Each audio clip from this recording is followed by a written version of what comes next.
નમસ્કાર વાલા વિદ્યાર્થી મિત્રો, સ્વાગત છે તમારું। આજે વાત કરીશું ધોરણ 4માં મિત્રો આપણી નવીન સ્વાધ્યાયન પોથી જે આપવામાં આવેલી છે તેના ભાગ નંબર 3ની અંદર ગુજરાતી વિષયનો પાઠ 6 આપેલ છે ભાઈબંધ મારો બોલ્યો કુહુ, જેનું આપણે આ વિડીયોમાં સચોટ અને સાચું સંપૂર્ણ સ્વાધ્યાયન પોથીના પાઠનું સોલ્યુશન કરીશું। વિદ્યાર્થી મિત્રો, વિડીયોની શરૂઆત કરીએ તેના પહેલાં ખાસ ચેનલમાં નવા હોય तो चैनल ने पण अवश्य सब्सक्राइब करी, वीडियो ने लाइक और शेर करवानुं पण न भूलता। मित्रों, पाठ 6 आपेल छे भाईबंध मारो बोल्यो कूहू, जेनी अंदर सौप्रथम जोईशुं प्रश्न 1। उदाहरण मुजब शब्दों ने जोड़ लखो। मित्रों, जेम अहीं आपेलुं छे बारकस एटले सर्कस थाय, तो एवी रीते जड़े तो अहीं मित्रों आवशे लड़े, 2 नंबर लखीशुं जवाबमां। ऊंधा तो जवाब आवशे धंधा, 4 नंबर लखीशुं। अबघड़ी तो पाघड़ी, 1 नंबर लखीशुं। दड़ी तो कड़ी, 3 नंबर लखीशुं। मित्रों, प्रश्न 2 ની વાત કરીશું। સવાર કાવ્યમાંથી ઉદાહરણ મુજબના શબ્દો શોધીને વાક્ય લખો। અહીંયા મિત્રો ઉદાહરણ આપેલું છે, કુકડે કુક, સવારે કુકડો કુકડે કુક બોલે છે તેવી રીતે કચકચ તો ચકલા ચકલી કચકચ કરતા હોય। કલબલ, કાબર કલબલ કરતી ઝઘડો કરે। કાકા કાકા કરતો કાગડો લૂચો છે। કૂણા કૂણા કૂણા કૂણા તડકામાં પતંગિયાની ટોળી છે। એવી રીતે પ્રશ્ન 3ની વાત કરીશું। પાઠમાં આવતા અને ન આવતા પક્ષીઓના નામ નીચેના કોઠામાં જુદા પાડીને લખો।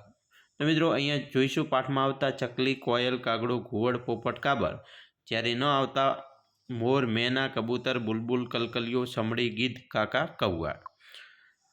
મિત્રો પ્રશ્ન 4ની વાત કરીશું। નીચે આપેલ શબ્દનો ઉપયોગ કરી વાક્ય લખવાનું છે।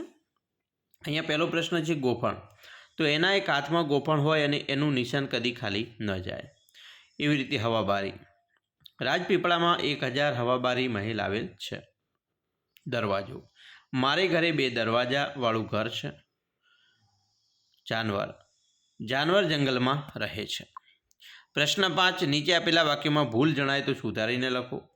જેમ કે પહેલો પ્રશ્ન છે તેમાં ભૂલ હતી, અહીંયા વિચિત્ર હતી એની જગ્યાએ આવશે કે આખી શાળામાં અમારો વર્ગ બહુ વિચિત્ર હતો।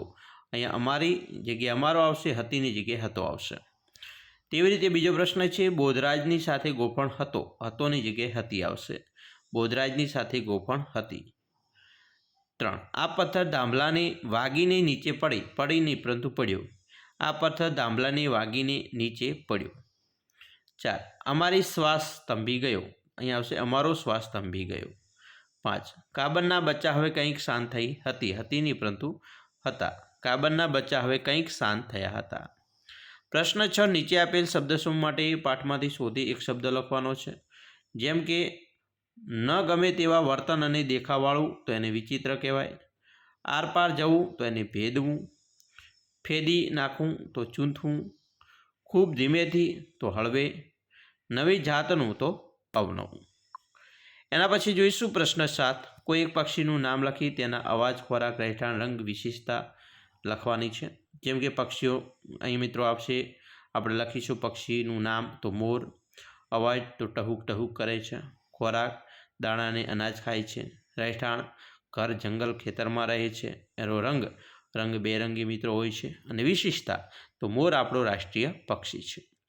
મિત્રો પ્રશ્ન 8માં મનગમતું પક્ષીનું ચિત્ર દોરો અને રંગ પૂરો। તો અહીંયા તમે સરસ મજાનું મિત્રો ચિત્ર તમારું મનપસંદ દોરી શકો છો। તમે મોરનું પણ દોરી શકો છો, પોપટ, કબૂતર, જે કંઈ મિત્રો તમને ગમતું હોય તે દોરી શકો છો। તો મિત્રો સરસ મજાનો પાઠનું સ્વાધ્યાયન પોથીની અંદર આપણે જે સોલ્યુશન જોયું, આવા જ વિડીયો જોવા માટે અત્યારે જ આપણી ચેનલને સબસ્ક્રાઈબ કરી, વિડીયોને લાઇક અને શેર કરવાનું પણ મિત્રો ન ભૂલતા।